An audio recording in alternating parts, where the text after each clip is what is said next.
kondoo mbele yake. Baada ya kuona kiwango chake cha utoaji kipo juu, kiwango chake cha imani kiko juu. Haleluya, Bwana Yesu asifiwe. Hivi ni nani anakwenda kuomba kitu cha thamani mbele za Mungu? Tunataka vitu vizuri, Mungu atutendee, Mungu atupatie, Mungu atufungulie milango, lakini sisi tunataka kutoa mbele za Mungu used. Bwana asifiwe sana. Niliongea na watu wa Moshi Tarakea wakati nimeenda kuhubiri Tarakea, ilikuwa semina ya siku 5. Nikasema huwa tunabobojika na kusanalize, tunanena kwa lugha sana. Naomba Mungu nipe range, naomba Mungu nipe kitu fulani cha thamani, lakini ninapotoa hata kukunjua mkono naona aibu. Ninataka kitu cha thamani mbele za Mungu, lakini kukunjua mkono hata kwa rafiki yako ni aibu. Haleluya. Kwa hiyo kumbe Mungu anatutaka tupeleke vitu vinavyolingana na uhitaji wetu.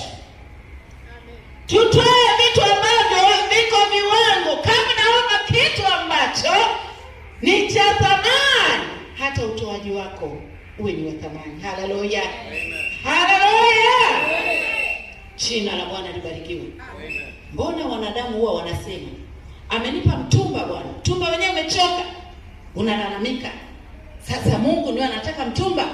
Mungu ndiye anataka kitu oji, kitu kizuri kinachompendeza Mungu, ndicho unatakiwa ulete katika madhabahu ya Mungu.